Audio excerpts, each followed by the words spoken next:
But I do truly believe that there is a handful of cryptocurrency assets, a handful of exchanges out there that are going to survive the purge when it comes.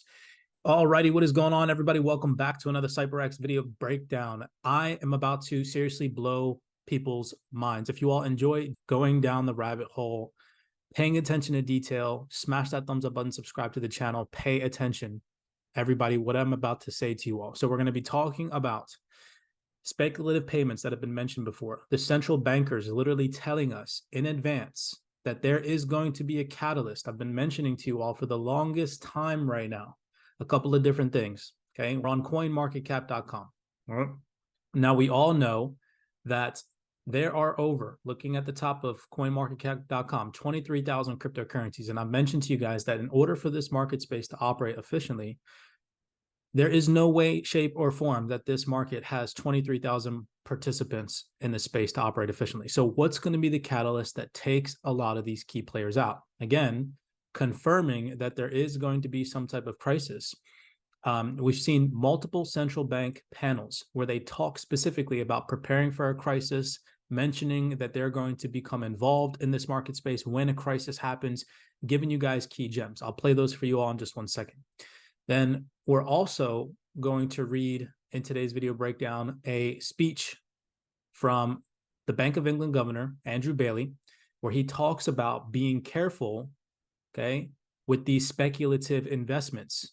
And I'm going to show you all again how they do talk about a unified ledger. This is actually probably going to have to be a part 2 of this video breakdown, okay, that I'm going to maybe do with Mr. Mann via some of the documentation that he's found in this community.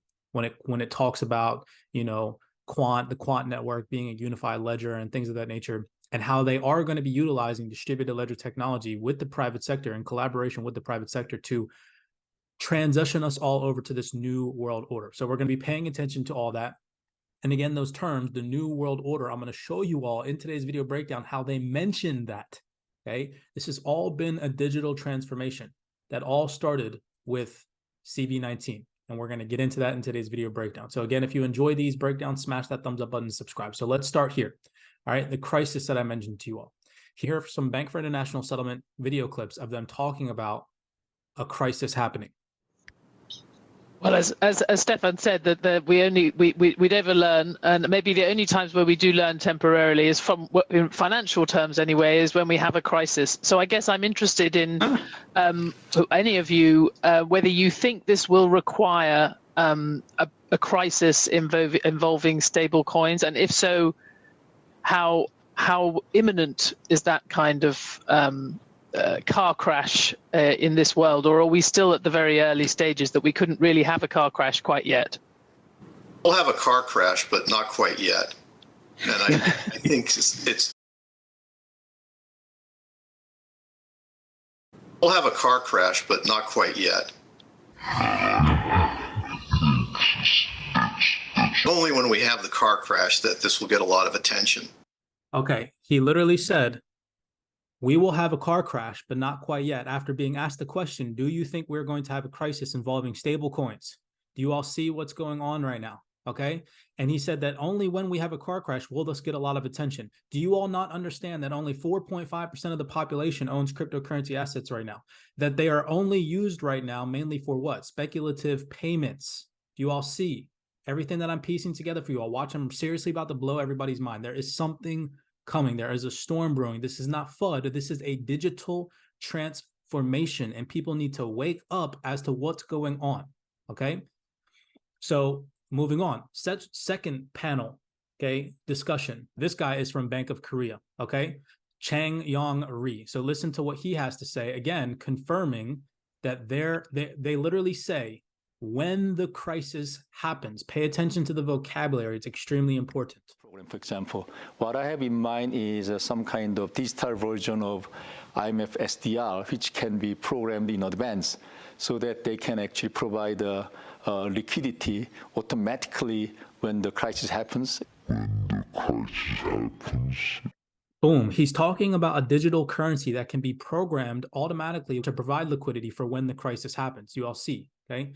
Paying attention to detail. Now, we know this whole digital transformation, the start of this, this whole transformation from cash to this digital way of doing things started with COVID. If you guys don't remember, right, we're 4 years past the road. COVID-19, 19, 20, 21, 22, okay, 23.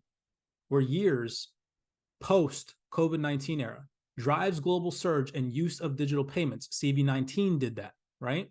So what's going to be another systematic shock that drives adoption and demand for digital payments? Pay attention to what I just said. Drives demand for digital payments. That's going to play an important role, okay, surrounding the survival of these digital assets. In order for this new form of money, okay, which it is a new form of money, to survive, there has to be a demand for it. Now, listen to Christine Lagarde here again, Bank of International Settlement Payments panel discussion. They literally dropped gems for people. But look at how many views this has. 1.1 thousand views.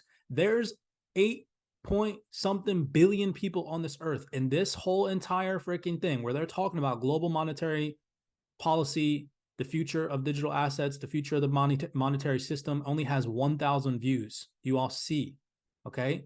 Listen to what she says about digital payments, cash dwindling because there wasn't a high demand for it due to COVID, okay? So if I start with my integrity point, what we have seen throughout the euro area and in Europe in general is a dwindling use of cash. And this has been certainly accelerated by COVID. And this has been certainly accelerated by COVID. Boom. And the reason why I'm showing you all these videos is so you all don't think I'm making this up. She literally says that a dwindling use of cash has been accelerated by COVID-19, okay? I'm not pulling this out of my butt. They are telling you what's happening, okay? So now let's go over to this, all right? Remember I mentioned to you all a demand for cash and that the central banks will continue to provide cash. This is why the whole theory of cash just disappearing, flip of the switch overnight, is made up. It will happen, in my personal opinion, but it's going to be a long, drawn-out process. And in my personal opinion, they're going to need to shock the system time and time again, which is why they stress test central banks and banks in general, commercial banks, okay, to try and get ready for these black swan events. And these black swan events, for example, like COVID-19, all right, they happen. And when they happen, they are utilized as a catalyst to transform systems behind the scenes. All right, now you guys have seen that confirmation. So check this out. Demand for cash. Central banks have been providing trusted money to the public for hundreds of years. By the way, let's just scroll up real fast so you don't think that these documents aren't valid documents. CBDC, central bank digital currencies. This is from the BIS involving Bank of Canada, Europe Central Bank, Bank of Japan, pretty much all the central banks, right? We get it. Okay, let's go back down to page 6. Talks about trusted money is a public good. It offers a common unit of account, store of value, and medium of exchange for the sale of goods and services and settlement of financial transactions. Providing cash for public use is an important tool for central banks. However, what I want you all to pay attention to is down here. It says, all the contributing central banks commit to continue providing cash as long as there is a public demand, right? So when that public demand goes away for physical cash, then the central banks will stop providing it. And I'm telling you all right now, if you've done your research, okay, let me just, we'll pause right here for a second. I want to throw a question at you. Let's just focus on the individuals that use cash for illicit purposes, terrorist organizations, drug cartels, things of that nature, okay? Do you not think that the governments and the elites know that if they try to fully ban cash overnight, that there's not going to be a war? Okay, look at how much money. You don't think that these terrorists and these drug cartels are going to go to war for their cash, which is what they use for their illicit purposes, their illicit transactions, which has been recorded? This is from the United Nations. It goes on to say, the estimated amount of money laundered globally in 1 year is 2 to 5% of global GDP, or $800 billion to $2 trillion in current US dollars. That's just one example. We come over here. This is from the Treasury, okay? The United States Treasury. It says, moreover, money laundering, proliferation, financing, and terrorist financing most commonly occur using fiat currency or other traditional assets as opposed to virtual assets. Boom, okay? Over here, what do we see? This is from the United States. We scroll up here. Mexico Binational Criminal Proceeds Study, Homeland Security. We are pleased to present the Binational Criminal Proceeds Study, a significant inquiry to laundering of cash proceeds, organized transactional crime. It is well understood that the primary goal of organized crime is profit. It is also well known that the extraordinary amount of cash estimates range from $19 to $29 billion. That's a low ball in my personal opinion, okay? You don't think that the governments know that if they ban cash, which is what the cartels and terrorist organizations right now are mainly prioritized on, yes, they use digital currencies as a means of transactions for some of their illicit purposes. That's been proven. But they mainly use cash. And the governments know, and I can almost guarantee you, if you ask yourself this question, do you not think that if they just completely ban cash overnight, that there's not going to be some type of revolution, some type of revolt from these cartels, these illicit organizations? It's going to completely shut down their entire system, okay, if that happens. And I don't think that they're just going to shock the system like that and do that overnight. It's going to be a long, drawn-out process with black swan events introduced to us that transition everybody from an old way of doing things to a new way of doing things, which we've seen happen in the past, i.e. COVID-19. What is going to be that next systematic shock that wipes these out and brings in a new era of utility, distributed ledger technologies that actually have a purpose and provide utility to the system, okay, to enhance the system? Now, let's move on. All right, so I said to people in a tweet, it is sad but true that many people do not understand, nor do they want to accept the digital transformation, which is happening. But it's going to be a long, drawn-out process. Cash is not just going to cease to exist. We know, based off of previous panel discussions, and I'm going to show you here today, that they're building a new system and that it is going to coexist with the old system. Here is another Bank for International Settlements of an individual speaking about this. Pay attention, listen. Instantaneously. So cash in physical form settles instantaneously, right? When you pay, the payment and settlement is in one transaction. But when you send it through a digital channel, settlement is not instantaneous. And this is where, as Christine said, what you need is digital cash to combine the benefits of digital and the benefits of cash. And that is what digital currencies do. So I think this second monetary system that will coexist alongside the first monetary system. So I think this second monetary system, the first monetary system, will have that feature. And I think... Okay, he literally just said the first monetary system that will coexist with the second monetary system. Do you guys see the vocabulary? All right, they're not completely going to get rid of cash overnight. They're going to systematically start to shock the system to issue in this new era of digital payments, okay? Now, let's pay attention to this tweet right here, okay, where we're going to start to focus in that they're telling us that right now, cryptocurrencies across the board are utilized for speculative trading. To be careful, again, asking yourself the question, what's going to be the catalyst that drives utility in this market and gets rid of the majority of these crypto assets? Okay, pay attention to detail. This all started back when I found this video of a Bank for International Settlements panel discussion involving Nellie Lang, the Secretary of the Treasury for Domestic Finance in the United States. And she goes on to talk about that right now, cryptocurrency assets are utilized for speculative trading and that in the future, they will be utilized for payments. But since we think the future value of crypto is for payments and not for speculative trading. Boom, okay? The future of cryptocurrencies is for payments, not for speculative trading. Now, let me show you another video breakdown where he talks about Reve Manon from Monetary Authority of Singapore talking about a new payment system that they're building utilizing distributed ledger technologies. With respect to cyber, technology risk, and so on. Now, the secondary monetary system that I'm speaking about, the new one, where we built a new set of rails, and I think the BIS has spoken about a unified global platform or infrastructure. The security of the infrastructure is critical. Yep. Boom, right there. What does he talk about? A unified ledger being utilized for this new payment system using new payment rails that they are building. Do you all see what I'm talking about? Now let's go into detail. This Bank of England speech from Governor Andrew Bailey, that just came out today, published on the 12th of April, 2023. I'm about to drop the mic for you all. Pay attention. Think about everything that we've talked about. They have confirmed that there's going to be some type of crisis in the future, okay? We know as retail traders, at least if you have a brain, you know that there are many illicit market participants, not only in the form of cryptocurrency projects, but also in the form of exchanges. Look, there's over 611 cryptocurrency exchanges right now, okay?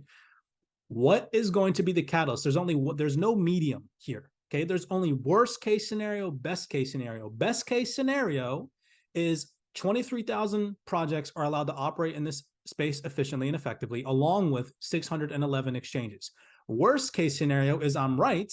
What is going to be that catalyst that sends all this to hell and allows utility, the distributed ledger technology systems that they are going to be implementing, the private sector companies that they are working with to thrive?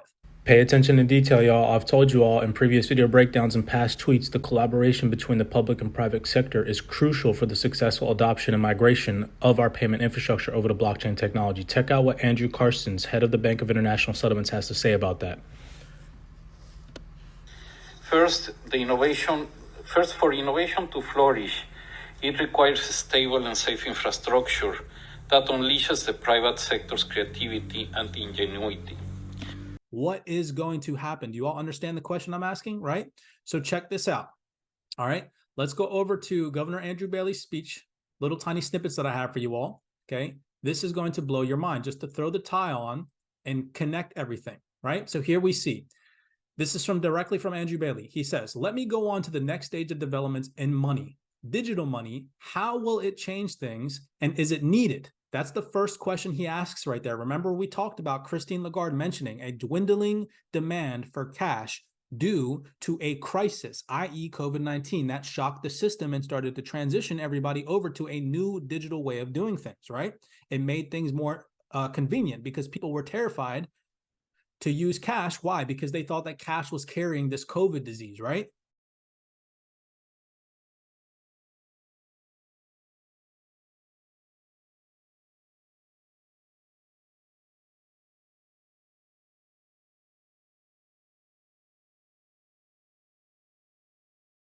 Okay, everybody was locked inside. So what became more efficient and effective? To order your groceries, to order your food, to have everything come to you.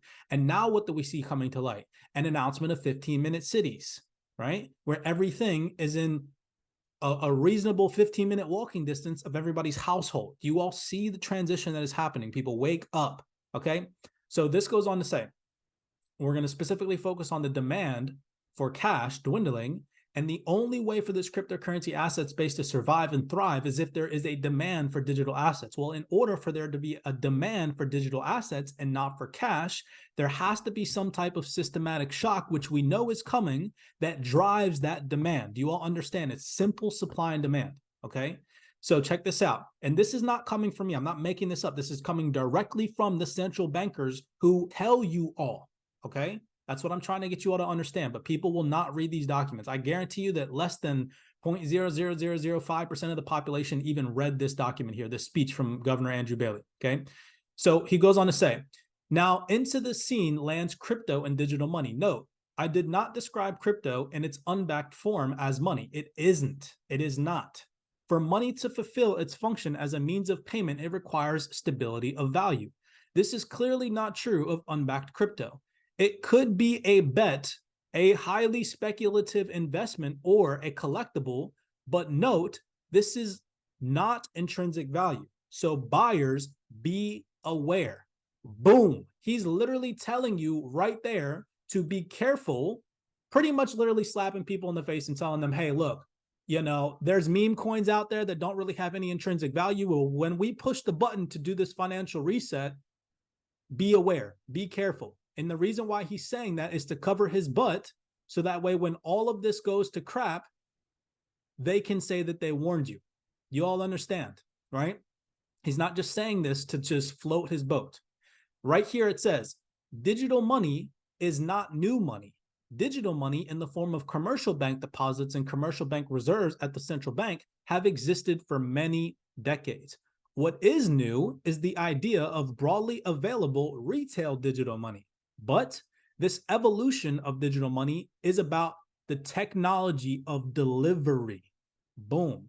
So right there, he's giving us gems. What crypto assets, what projects do you think are going to survive? The ones that can deliver this type of technology, the technology of delivery, right? Cross-border payments, global interoperability, things of that nature. Not these meme coins that are speculative assets and used for speculative trading right now, i.e.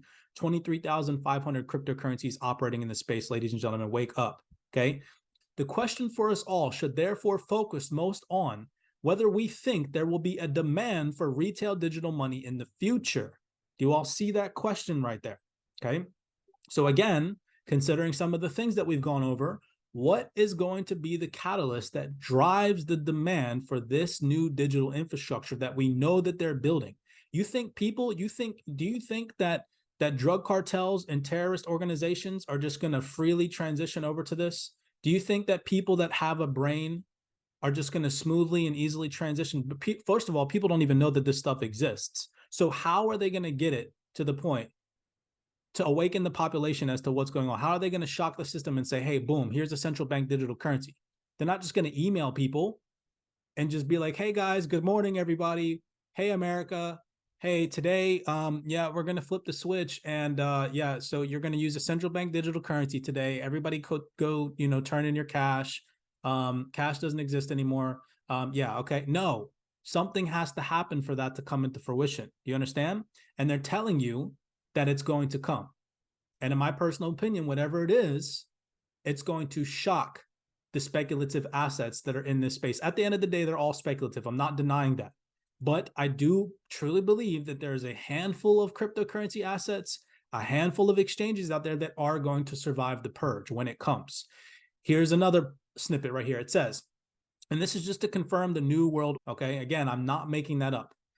It says, if we think demand will exist, they're talking about digital assets, what form should it take? I think it would be preferable not to disturb the existing of both inside and outside money and the broad balance between them. But this requires a number of things to happen and questions to be answered. It requires banks to be more active in thinking about digital money and not leave it to CBDCs. Boom, right there. So he's talking about digital commercial bank money and not leaving it all up to CBDCs. Remember, we've been talking about a demand, okay? We saw the video of Christine Lagarde. This is literally mind-blowing if you actually think about it, okay? Christine Lagarde mentioning due to COVID-19, again, which was a black swan event, a shock to the system, which we could make up a whole bunch of conspiracy theories about. Was it planned? Was it not? I'm not here to do that. I'm here to just show you that that is what drove the first set, I'll call it a set, of demand for digital payments. Well, in order for this to continue, again, there has to be further demand for it. If not, why transition? Is it the ease of payments that it gives the demand for it? Is it the simplicity of it? Is it the interoperability of it? Is it the connectedness of it? Or is it some type of event that forces, excuse me, that forces digital assets upon us because it makes our life more efficient, just like COVID did, right? They locked us inside. They made it so that way we couldn't travel without certain things. They also made it so that way businesses, okay, weren't offering the ability for people to pay in cash, right? Okay, you guys remember that happened in 2019, 2020, 2021. You even saw signs on businesses before you went in. You can only pay with credit or debit card, not accepting cash, right? But that was a shock to the system that caused that. It wasn't just them sending out happy-go-lucky emails to everybody like, hey guys, right? So here it goes on to say, in any event, as we have set out on the CP, forms of money, including new digital ones, and to ensure the maximum opportunity for innovation in payment services. This new world, it says it right here, okay? So this is just all very interesting to me. I thought that I'd bring it to light for you all. I cannot stress enough that Andrew Bailey literally says to be careful in this. We know that based off of past panel discussions that they're planning for some type of crisis to take place, okay? We also know that there's 23,000 cryptocurrency assets in this space operating. And again, best case scenario, they allow them to. Okay, let's come on, be realistic. Do we really think that that's a possibility? It could be, but highly doubt it. So what's going to be the catalyst that sets all of this in motion? We're at a very interesting turning point in this digital evolution. Okay, something is going to happen over the next couple of years. And in my personal opinion, in the meantime, cash is going to coexist with this new monetary system that they're building. But over the course of the next couple of years, up until 2030, i.e. the 2030 agenda, there's going to be a series of systematic shocks that take place that we're all going to need to be able to react to, adjust to, and reorganize our lives to. And the people that are doing research on these potential distributed ledger technologies that have a spot on the throne in the future, again, it's all speculative at this point. Maybe it's Ripple, maybe it's Hedera Hashgraph, maybe it's the Quant Network, maybe it's XDC, right? All of these crypto assets that we're doing research on. But who's to say that it's any of them at the end of the day? Okay, we need to be prepared. Best case scenario is we're right. Worst case scenario is we're wrong, accepting the risk. Things that we've been talking about here on the CYPRX channel for the longest time. We know that something's coming. We're on the brink of a complete transformation, and people are not paying attention to the details. They're so focused on making money from this market that they're not focusing on the big picture. And the bigger picture is this is insane. It's bigger than the adoption of the cell phone and the internet combined. It is not a game, okay? It is not a little tiny trading game to make a couple $1,000s and get rich quick. No, see the bigger picture for what it really is. Understand the massive amounts of money that, if we're right, are going to flood into these unified ledgers, these distributed ledger technology systems that are set to revolutionize all of these. I mean, it's just, it's crazy when you really look into it. So if you all enjoyed this video breakdown, again, we ask that you subscribe to the channel. We do appreciate the love and the support. We've noticed about 27% of our viewers are not subscribed. Smash that thumbs up button. It does truly help boost the algorithm and push these videos out to more individuals like yourself. I know that it gets repetitive, me saying that, but it truly does. The more times that people smash the thumbs up button, it the algorithm, you know, generates that all people are liking this video, and it pushes it out to more individuals. So if you liked it, do us a favor, drop a like. Comment in the description down below your opinion on what's going to happen. Some of the questions that I asked, right? Do you think cash is going away completely, or do you think it's going to integrate somehow into this new digital infrastructure based off of some of the things that these central bankers have said? How much longer do you think we have before we fully transition? If you're one of those people, those advocates that say, oh yes, we're going fully digital, how long do you think we have before cash completely goes away? Maybe even potentially what you think is going to happen. What systematic shock you think is going to cause the switch to be flipped, right? As always, be cognizant, be aware, be safe out there, and I'll see you all in the next video breakdown.